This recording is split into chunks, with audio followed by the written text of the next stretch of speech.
Hey, I'm Matthew Moscoviak from CNET, and today we're going to take a look at the Yamaha YSP-1400.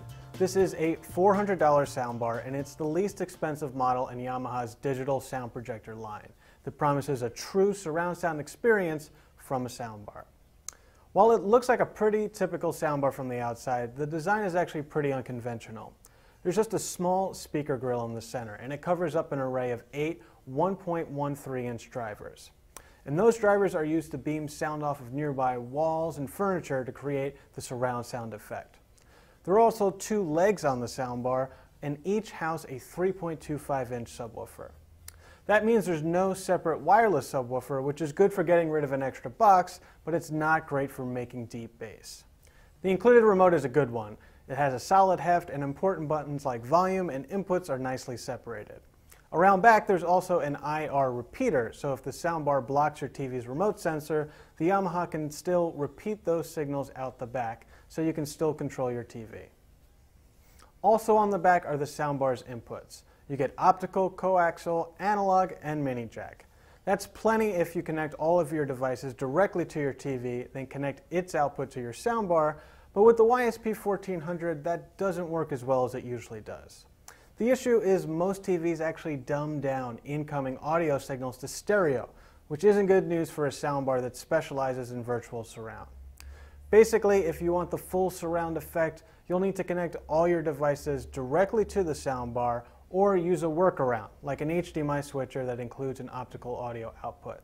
Neither is really ideal.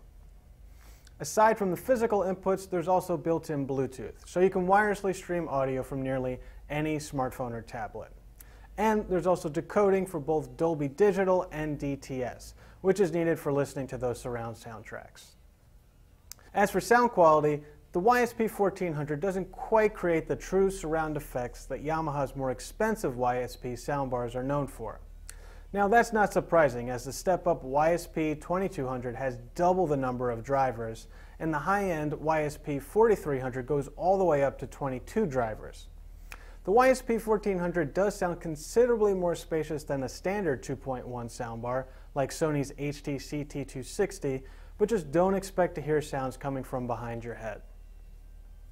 Otherwise, the YSP-1400 has a crisp and clear sound with movies, and the univolume feature does a great job of limiting dynamic spikes in volume, so it's great for listening late at night. On the other hand, the lack of a separate subwoofer means you're not going to get real deep or powerful bass, although it still has a reasonably full-range sound. So, there's a lot to like about the YSP-1400, but the big hurdle is you need a way to get it a true surround signal for it to sound its best. If you don't have a lot of devices or you're okay with using a workaround, it's definitely worth considering, but the average buyer will probably be better off with a simpler solution. I'm Matthew Moscoviak from CNET, and this is the Yamaha YSP-1400.